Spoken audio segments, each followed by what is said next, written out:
What's going on, guys? So the video on Lynette rings, which is what this is, as well as Pintle hitches, which you see several options in front of you for using with a Lynette ring.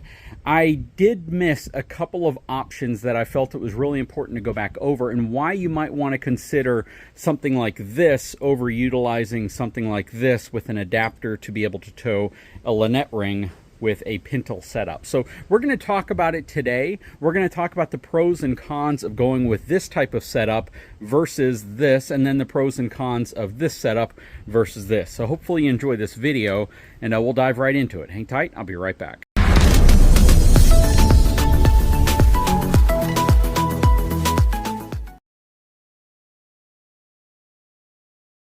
Okay, so in front of you, you were looking at 4 different types of hitches.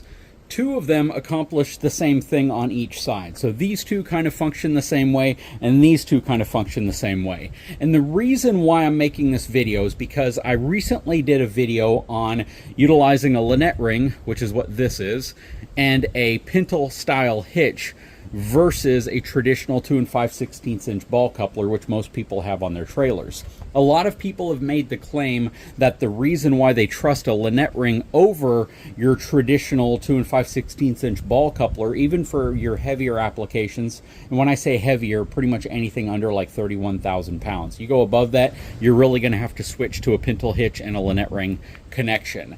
Now, but again, the reason why I'm making this video is because there were a lot of folks who said the reason why they use this type of connection over a ball mount is because they've seen where trailers have popped off of the ball.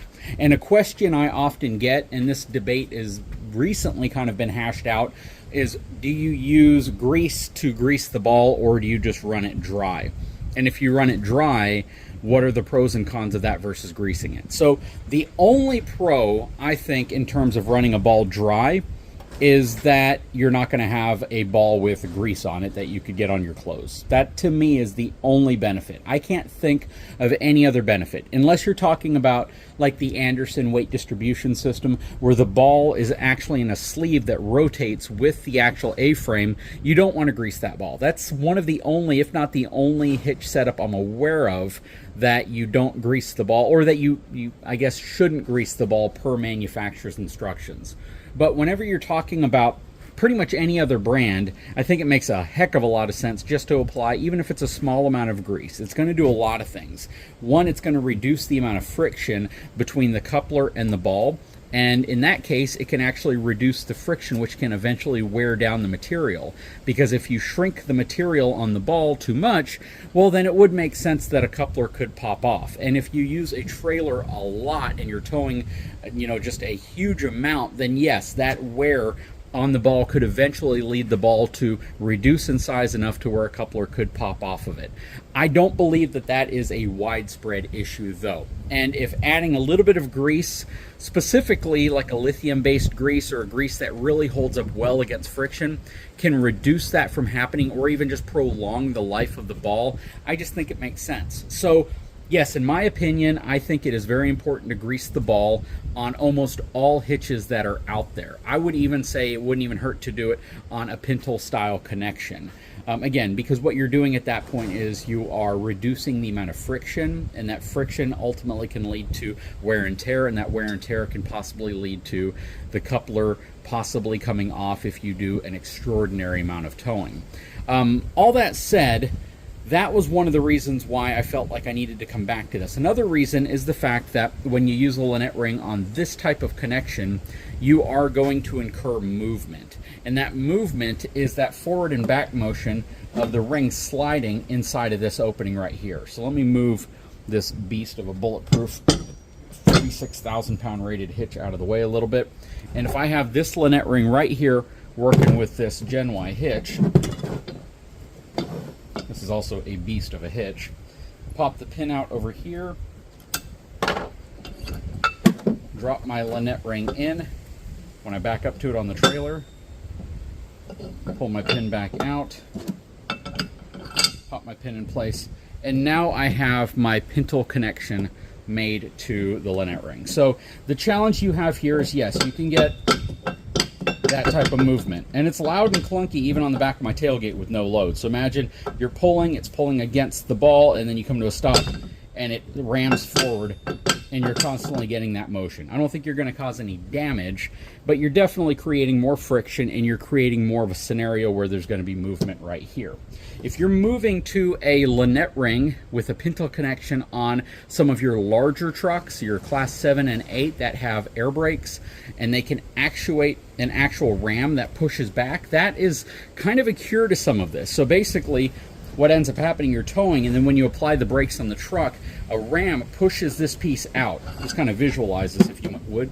And it pushes this forward, and it clamps the ring to the ball, so you don't have any type of that crazy motion of this kind of pushing forward.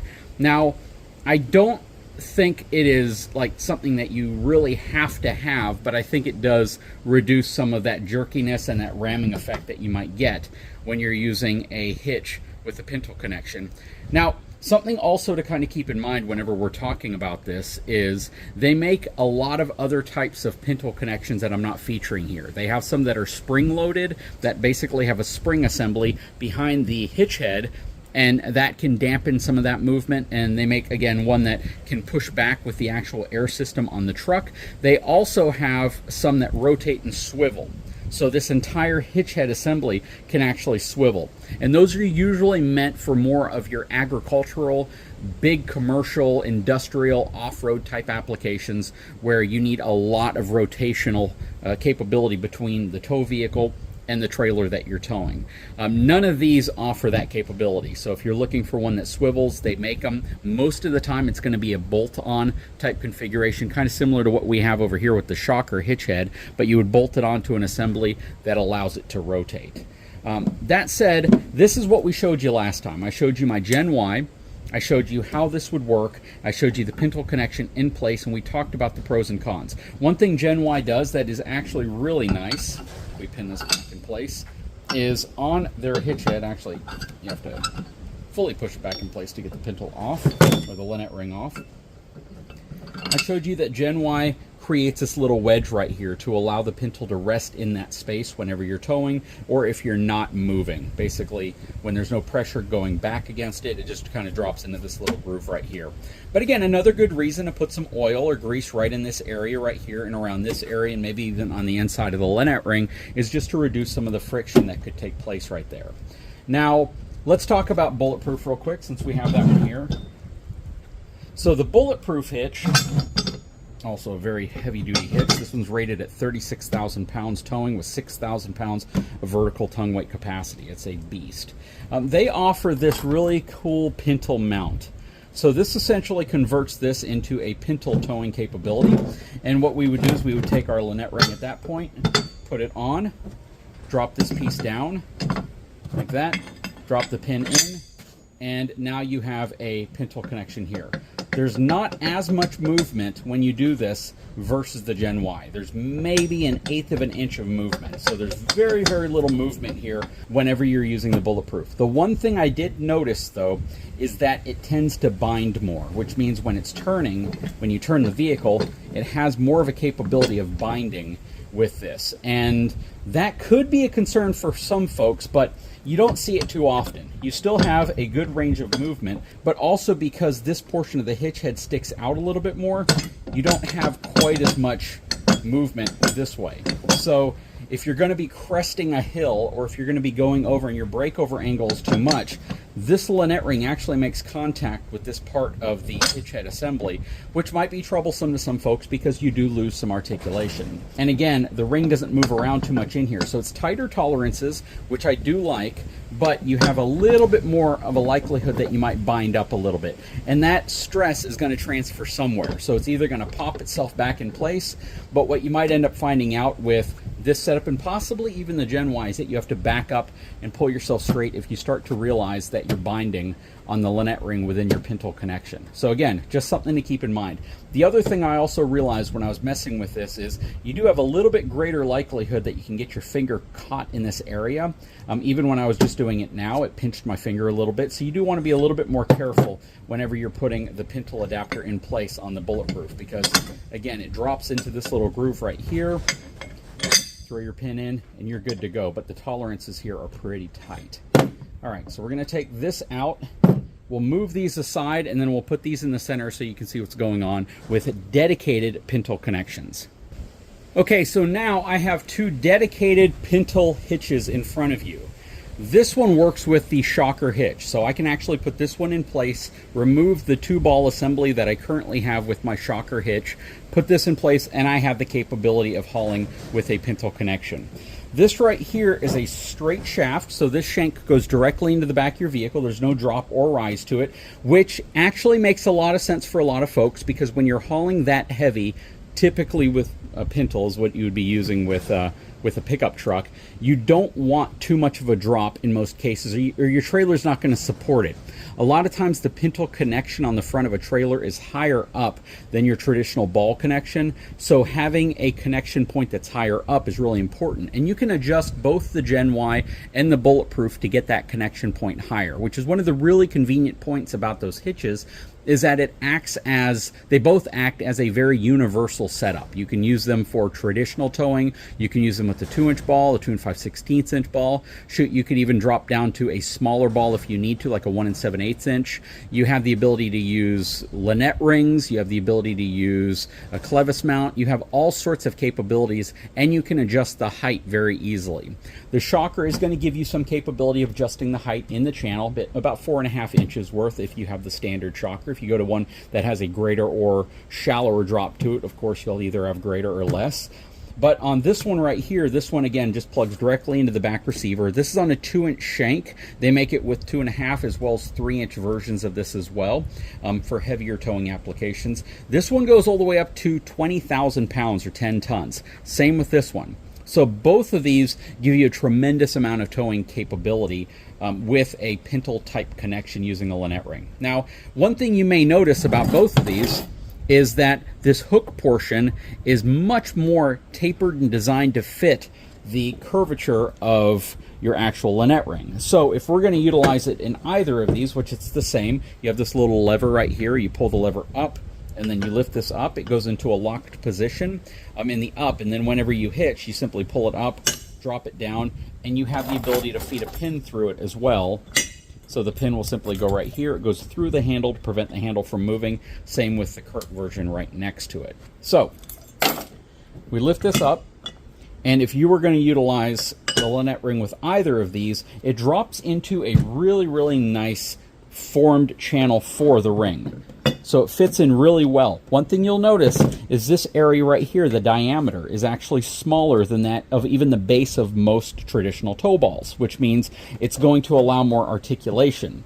And the design here reinforces the whole structure. So basically, this drops in place, locks down, and this isn't going to move. So unless somebody physically grabs this, flips it up, and opens it, this isn't going to move. But of course, it's always a good idea to have that extra safety precaution in place and lock the pin. So once that's locked, there's going to be movement in here. There's going to be some, but it's not going to be the same type of movement that you would get with like a hitch adapter. The other nice thing about this as well is because it's on a really nice sloping curve to the bottom, when it does move, it kind of slides up. It doesn't really slam most of the time. There's a bit of movement there still, but it's going to be a lot more linear. It's going to actually be a lot smoother. And the binding effect that you might get here is going to be greatly reduced because you have less material in this area right here, which could cause the actual Lynette ring to bind up. So this is more specific to folks who are going to be using Pintle connections often. This is a dedicated Pintle connection. And whenever you look at the actual titles of any of these, it's going to say forged Pintle hook because that's really what you're supposed to use these for.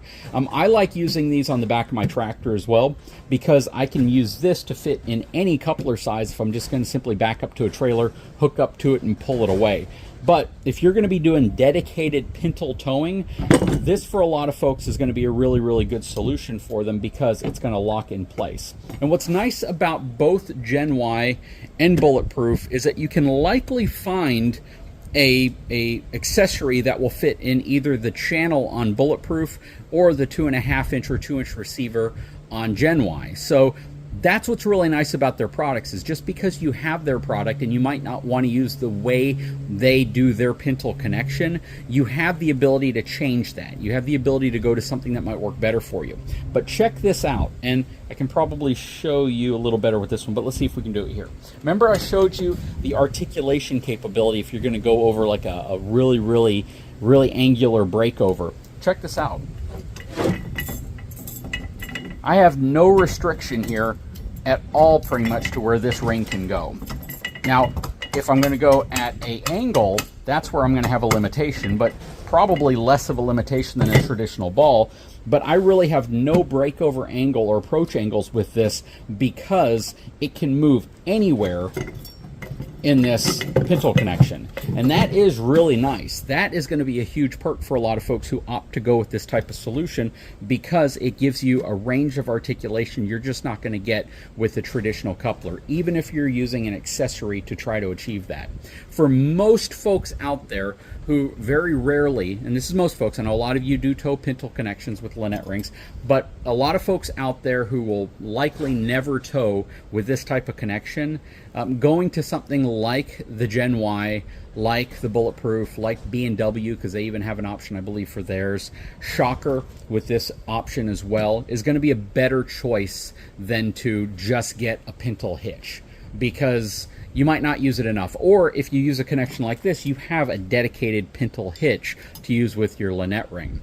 If you have a much heavier application and you're going well over what a traditional ball coupler will allow, then that is a scenario where, of course, you would have to go to a Pintle connection. A lot of cities, municipalities, government, military use Pintle exclusively.